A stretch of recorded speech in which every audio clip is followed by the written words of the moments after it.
So hello and जय Hind everyone, मैं हूं कैप्टन फैजान बदरली। आज हम बात करने वाले हैं कि शिप पे जब हम रहते हैं तो शोर लीव कितना हमें जाने को मिलता है, कौन सी शिप पे हम ज़्यादा शोर लीव जा सकते हैं और क्या प्रोसीजर होते हैं शोर लीव पे जाने के लिए। शिप जब किसी पोर्ट में जाता है तो क्या आप घूमने जा सकते हैं, बाहर कौन कौन जा सकता है, कितनी देर के लिए जा सकता है, तो ये सारी चीज़ें हम आज समझ लेते हैं। तो काफ़ी सारे लोग ऐसे होते हैं जो कि शिपिंग और मैरीटाइम करियर ज्वाइन इसलिए करते हैं ताकि उन्हें घूमने को मिल सके, घूमने के शौकीन होते हैं। They have a hobby to visit other places, new places and to explore new countries, new cities and all. तो this is an excellent career for you guys. अगर आपको घूमना पसंद है तो this is an excellent profession जहाँ पे आपको घूमने के पैसे भी मिलेंगे, आपको फ्री ऑफ कॉस्ट ट्रैवल करने को मिलेगा। You will have to go to different places, different cities, different countries each and every time. और ये बहुत एक अच्छा एक्सप्लोरेशन का एक जरिया बन जाता है and there is a very good chance कि आप बहुत अलग अलग जगह घूम सकते हैं। ये तो खैर सबको पता है। अभी हम आज यहाँ पे बात कर लेते हैं कि किस किस तरीके से हम घूम सकते हैं बाहर, कितना हमको घूमने को मिलता है, क्या अपॉर्चुनिटीज होती हैं, क्या फॉर्मेलिटीज होती हैं और कैसे कैसे प्रोसीजर हमको फॉलो करके बाहर जाने को मिल सकता है।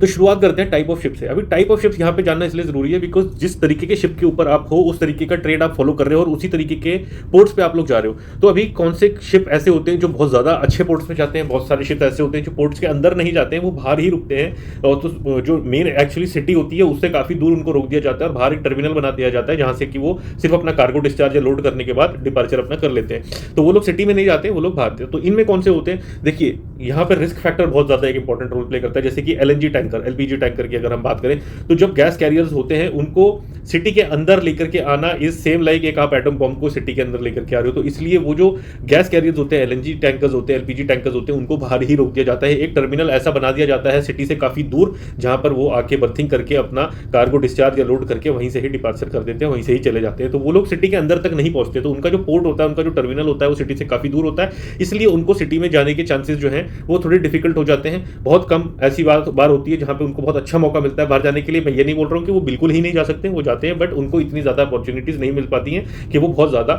इजीली शिप से बाहर जाकर के घूम के आ सके, क्योंकि टाइम बहुत ज़्यादा लग जाएगा। फिर वहाँ से ट्रैवल करना है, टैक्सी अरेंज करनी है and to go and come back, it will take quite a lot of time to travel itself. तो घूमने का टाइम आपका ड्यूरेशन कम हो जाएगा बाहर, क्योंकि आपका ट्रैवलिंग में बहुत ज़्यादा टाइम चला जाएगा आने जाने में। सिमिलरली अगर हम केमिकल टैंकर्स की बात करें या समटाइम्स ऑयल टैंकर्स की भी अगर हम बात करें, बहुत से पोर्ट्स ऐसे होते हैं, बहुत से कंट्रीज, बहुत से टर्मिनल्स ऐसे होते हैं जो सिटी से बहुत दूर बना दिए जाते हैं और वो सिटी के अंदर तक नहीं आते हैं। केमिकल टैंकर्स भी बाहर ही लोडिंग डिस्चार्जिंग करके और बाहर से बाहर ही उनका सारा काम खत्म हो जाता है एंड वो वहीं से ही चले जाते हैं। तो सिटी के अंदर तक नहीं आते, वो लोग बाहर से ही अपना काम खत्म करके बाहर से बाहर ही चले जाते हैं। And this is for the safety of the city, safety of the country, safety of the port. Because अगर वो अंदर आएंगे and if there is a mishap, then वहाँ पे जो लोग हैं, जो सिटी है, जो टर्मिनल है, वहाँ पे शहर के अंदर अगर बीचों बीच होंगे वो, तो वहाँ पे एक बहुत बड़ा हादसा कुछ हो सकता है। बहुत सारी पॉपुलेशन होती है वहाँ पे, तो रिस्क फैक्टर बहुत ज्यादा बढ़ जाता है। अनलाइकली कंटेनर शिप्स की अगर हम बात करें या रोरो की हम बात करें, रोरो जो कि कार कैरियर्स होते हैं, ये जो शिप होते हैं ये सिटी के अंदर तक जाते हैं। इनके जो पोर्ट होते हैं वो सिटी के अंदर बने होते हैं, नॉर्मली सिटी के अंदर काफ़ी हद तक चले जाते हैं। और सिमिलरली पैसेंजर शिप्स की अगर हम बात करें तो ये तीन टाइप ऑफ शिप्स अगर हम देखें तो मोस्टली इनके जो टर्मिनल होते हैं वो सिटी के अंदर होते हैं। कंटेनर शिप्स भी जो होते हैं वो नॉर्मली सिटी के बहुत बिल्कुल अंदर रिवर पैसेजेस में जाकर के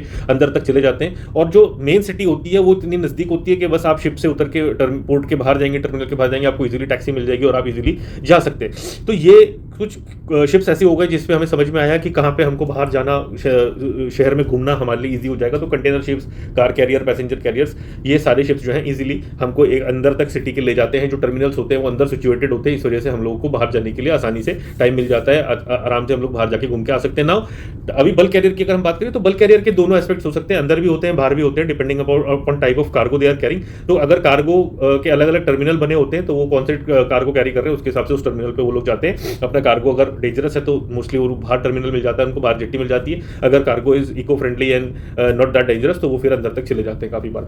अभी यहाँ पे हम ये भी समझ लेते हैं कि एक शिप पानी में जितना ज्यादा रहेगा उतना कम पोर्ट में रहेगा, उतना कम उसको पोर्ट कॉल्स मिलेंगी और उतना ही कम चांसेस होगा आपका बाहर जाके घूमने का। तो यहाँ पे अगर हम ये देखें कि सबसे ज्यादा पोर्ट्स में विजिट कौन से शिप्स करते हैं तो उसमें नाम आता है कंटेनर्स का और कार कैरियर्स का। तो ये जो शिप्स होते हैं ये फ्रीक्वेंट पोर्ट्स करते हैं कंटेनर, क्योंकि एक ऐसा कार्गो है कि पैक्ड फॉर्म में आता है, सिर्फ जेट्टी से उठा करके शिप के ऊपर रखना है और शिप से उठा के जेट्टी पे, तो लोडिंग डिस्चार्जिंग का जो टाइम है वो कम हो जाता है। इस वजह से बहुत फास्ट इनकी रोटेशन हो जाती है, इसी वजह से बैक टू बैक काफी सारे पोर्ट्स इनको मिल जाते हैं करने के लिए और इतने ही चांसेस आपके पास बढ़ जाते हैं बाहर जाके घूम के आने जाने के लिए। तो अगर आप कंटेनर शिप कर रहे हैं तो आपके पास काफी सारे पोर्ट्स मिलेंगे आपको अपने कॉन्ट्रैक्ट के ड्यूरेशन में, और आपको उतने ही चांसेस मिलेंगे बाहर जाकर घूम के आने के लिए। अनलाइक बल्क कैरियर, अगर आप बल्क कैरियर कर रहे हैं तो उनकी सेलिंग बहुत लंबी होती है बल्क कैरियर्स की। सिमिलरली उनका जो पोर्ट में स्टे होता है वो भी काफी लंबा होता है। तो सेलिंग लंबी होने के कारण उनका जो नेक्स्ट पोर्ट होता है वो बहुत दूर होता है। कभी कभी ऐसा होता है 2-2 महीने की सेलिंग उनकी हो जाती है, या ड्रिफ्टिंग या एंकरेज हो जाता है, तो बाहर जाने के लिए मिलता नहीं, बिकॉज आप पोर्ट पे ही नहीं पहुंच रहे हो तो बाहर कैसे जाओगे। तो जब आप पोर्ट पे ही नहीं पहुंच रहे हो तो बाहर जाने का आपको चांस ही नहीं मिल रहा है। सिमिलरली एंड केमिकल टैंकर्स, और अगर हम ऑयल टैंकर्स की बात करें तो उनका मिक्स रहता है, उनका लॉन्ग वॉयजेस भी रह सकते हैं, शॉर्ट वॉयजेस भी रह सकते हैं। सिमिलरली एलपीजी एंड एलएनजी का भी काफी लंबे लंबे एंकरेजेस भी मिल जाते हैं, काफी लंबी लंबी सेलिंग भी मिल जाती है, और कभी कभी पार्सल टैंकर्स पे अगर आप चले जाओगे तो बैक टू बैक आपको पोर्ट्स मिलते जाएंगे। लेकिन वहां पे शेड्यूल इतना बिजी होता है, इतना हेक्टिक होता है कि आपको बहुत कम ही से चांस मिलता है बाहर जाने का, बिकॉज जो कार्गो होता है, जो डेंजर्स एसोसिएटेड होते हैं, जो रिस्क एसोसिएटेड होते हैं, उसमें लोगों का जरूरी होता है जहाज पे रहना, so that if any emergency comes up वहां पे पब्लिक उसको डील कर सके। एंड वर्कलोड बहुत बढ़ जाता है, इस वजह से पब्लिक बाहर जा नहीं पाती है, उतने चांसेस नहीं मिलते हैं। अनलाइक बल्क कैरियर, कंटेनर्स या रोरो, तो यहां पर आपको ज्यादा चांसेस मिल जाते हैं। अभी वर्कलोड की मैं बात यहाँ पे कर लेता हूँ, क्योंकि कंटेनर्स में भी वर्कलोड कम नहीं होता है, ऐसा नहीं है कि बिल्कुल कम हो जाता है, बट वहाँ पे एक सिस्टमैटिक वे में होता है, क्योंकि आपके टाइम बंधे होते हैं कि इतने बजे से इतने बजे तक आपकी वॉच है, उसके बाद आप बाहर जा सकते हैं। अपनी वॉच करिए, like for example second officer की वॉच 12 से 6 हो जाएगी, तो 6 बजे के बाद वो बाहर जा सकता है। सिमिलरली थर्ड ऑफिसर की वॉच जो है वो 6 से 12 हो जाएगी, तो वो उसके बाद बाहर जा सकता है 12 बजे तक अपनी वॉच करने के बाद। बट यहाँ पर क्या होता है कि आपको आपका जो कार्गो है कंटेनर्स पे या कार कैरियर्स पे भी या बल्क कैरियर्स पे भी, वो बड़े आसानी से लोड हो जाता है, बड़ी उसके साथ जो रिस्क एसोसिएटेड है वो भी कम है। इस वजह से पब्लिक जो है वो रिस्क फैक्टर कम होने की वजह से बाहर भी जा सकती है। अनलाइक केमिकल टैंकर्स या ऑयल टैंकर्स या कोई और ऐसा कार्गो जिसके साथ बहुत ज्यादा रिस्क हो जाएगा, तो वहां पे इट इज प्रेफर्ड कि भाई पब्लिक जितना ज्यादा जहाज पे रहे उतना अच्छा होता है। सिमिलरली अगर आप बल्क कैरियर या कंटेनर कोई ऐसी पोर्ट पे जा रहा है जहां पे रिस्क बढ़ जाएगा, जैसे कि सर्चिंग बहुत है या बहुत ज्यादा स्ट्रॉन्ग विंड्स हैं या बहुत ज्यादा खराब वेदर है, तो वहां पे पब्लिक बाहर जाने को अवॉइड करती है, बिकॉज शिप पे रहना इज मोर सेफर। और शिप पे अगर कोई इमरजेंसी हो जाती है तो वहां पर लोगों का होना बहुत जरूरी होता है, अदरवाइज वो इमरजेंसी को हैंडल करने के लिए लोग नहीं होंगे अवेलेबल। तो अब ये तो हो गई टाइप ऑफ शिप्स की बात हमारी सारी की सारी। अभी हम जान लेते हैं फॉर्मेलिटीज क्या होती है। अगर एक शिप एक पोर्ट में पहुंच रहा है तो बाहर जाने के लिए हमको क्या क्या चीजें चाहिए होती है।